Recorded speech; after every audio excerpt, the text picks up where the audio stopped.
नमस्कार दोस्तों, आपका फिर से स्वागत है WN टेक्नोलॉजी पे। मैं हूं आपका होस्ट। तो दोस्तों, आज का हमारा वीडियो रक्षा के क्षेत्र में अमेरिका से आ रही खबर से संबंधित है। तो दोस्तों, रेडर B-21 नामक विमान छठे जनरेशन का इकलौता एयरक्राफ्ट है। चीन, रूस, ब्रिटेन और फ्रांस जैसे बड़े देश इस तकनीक पर काम कर रहे हैं, जबकि रेडर अमेरिकी वायुसेना में शामिल हो चुका है। दुनिया का सबसे खतरनाक और एडवांस एयरक्राफ्ट B-21 अमेरिकी वायुसेना के बेड़े में शामिल हो गया। फ्रांस के सबसे आधुनिक लड़ाकू विमान राफेल से भी एडवांस इस एयरक्राफ्ट को 2 दिसंबर को लॉन्च किया गया। अधिकारियों के मुताबिक नए साल यानी 2023 में यह विमान अपनी पहली उड़ान भरेगा। इसके बाद अमेरिकी वायुसेना दुनिया के किसी भी कोने में हमला करने में सक्षम हो जाएगी। आइए जानते हैं इस खतरनाक लड़ाकू विमान की खासियत और राफेल के मुकाबले कितना है यह खतरनाक। यह बॉम्बर पारंपरिक हथियारों के साथ ही खतरनाक परमाणु हथियार भी दुश्मन पर बरसा सकता है। वायुसेना की तरफ से कहा गया कि B-21 भविष्य में बॉम्बर फोर्स की रीढ़ होगा, जिसमें B-21 और B-52 खासतौर पर शामिल होंगे। 3 दशकों में यह अमेरिका का पहला बॉम्बर एयरक्राफ्ट है। B-2 स्प्लिट की तरह नजर आने वाले इस बॉम्बर को नॉर्थमैन ग्रुममैन की तरफ से तैयार किया गया है। कंपनी की माने तो यह पहला मौका है जब दुनिया ने छठी पीढ़ी के परमाणु बॉम्बर एयरक्राफ्ट को देखा है। अमेरिका और चीन के बीच तनातनी किसी से छिपी नहीं है। यही कारण है कि अमेरिका अब उन हथियारों का विकास कर रहा है जिसमें वो चीन पर सीधे हमला बोल सके। यूक्रेन में रूस द्वारा मचाई गई तबाही से भी अमेरिका परेशान है। यही कारण है कि वो भविष्य के हथियारों को विकसित करने में जुटा है। अमेरिका के सबसे नए परमाणु बम वर्षक विमान B-21 रेडर की पहली झलक दुनिया के सामने आई है, जिसे कई वर्षों में गुपचुप तरीके से तैयार किया गया है। चीन के साथ भविष्य में संघर्ष होने की सूरत में अमेरिकी चिंताओं को दूर करने के प्रयासों के तहत B-21 रेडर विमान विकसित किया गया है। इस विमान का निर्माण चीन से मिलने वाली चुनौती के मद्देनजर किया गया है। पेंटागन ने इस सप्ताह चीन के संबंध में अपनी एक रिपोर्ट में कहा कि चीन 2035 तक अपने परमाणु हथियारों की संख्या बढ़ा करके 1500 करने की दिशा में आगे बढ़ रहा है। इसके अलावा हाइपरसोनिक, साइबर युद्ध और अंतरिक्ष क्षमता में उसे मिली बढ़त से अमेरिका की राष्ट्रीय सुरक्षा एवं स्वतंत्र मुक्त अंतर्राष्ट्रीय व्यवस्था के सामने खतरा पैदा हो गया है। साल 2015 में रेडर को लेकर हुए निबंध के समय वायुसेना सचिव रही डेबोरा जी ली जेम्स ने कहा कि हमें 21वीं सदी के लिए नए बम वर्षक की जरूरत थी, जिससे हम एक दिन चीन, रूस से होने वाले अधिक जटिल खतरों का सामना कर सकें।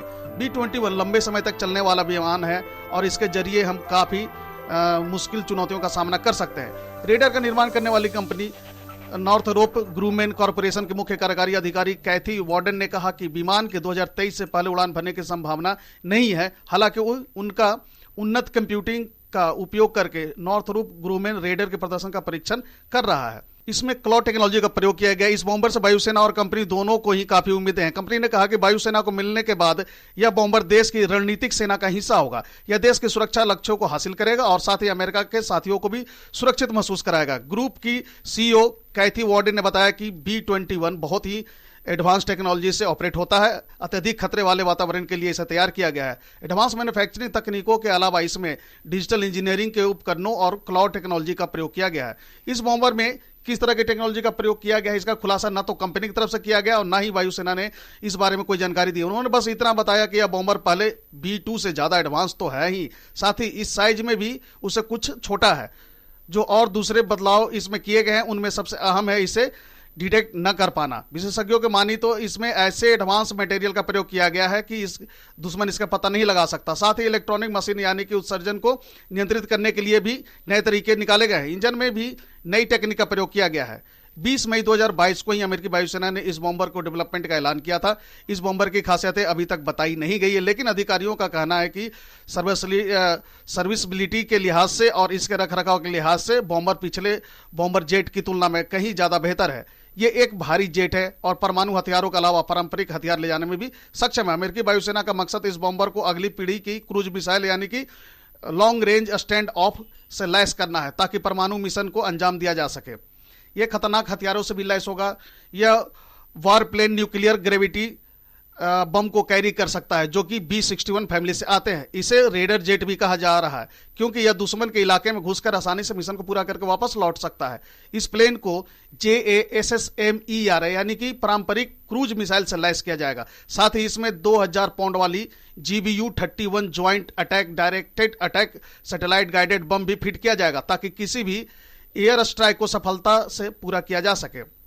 अमेरिका वायुसेना को यह 6 बॉम्बर्स अभी मिलेंगे जिनका उत्पादन जारी है, जबकि उसकी योजना ऐसे 100 बॉम्बर्स को तैयार करने की है जिन्हें क्रू के साथ और उसके बिना भी प्रयोग किया जा सके।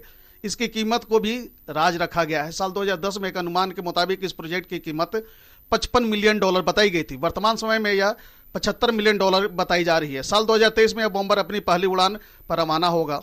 रेडर B-21 विमान छठे जनरेशन का इकलौता एयरक्राफ्ट है, जबकि राफेल चौथी और पांचवी जनरेशन का विमान है, यानी कि चौथी पांचवी के बीच का राफेल।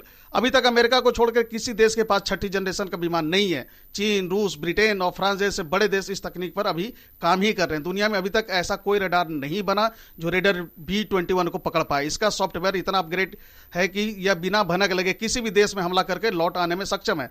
यह लड़ाकू विमान अमेरिकी एयरफोर्स के B-1 व B-2 ग्रुप के एयरक्राफ्ट का अपडेटेड वर्जन है। जानकारी के मुताबिक रेडर B-21 दुनिया का सबसे छोटा बॉम्बर एयरक्राफ्ट है, यानी यह जितना खतरनाक है साइज में उतना ही छोटा भी है। इस विमान को लंबे समय तक लड़ाई में लड़ने के लिए सक्षम बनाया गया है। दुनिया के किसी भी हिस्से की निगरानी, खुफिया जानकारी के अलावा हमला करने में यह विमान सक्षम होगा। अमेरिका ने इस बॉम्बर एयरक्राफ्ट को बनाने वाली कंपनी नॉर्थरॉप ग्रुपमैन से 6 विमाने खरीदे हैं। योजना के तहत आगे चल के अमेरिकी वायुसेना 100 रेडर B-21 विमान की खरीद कर सकती है।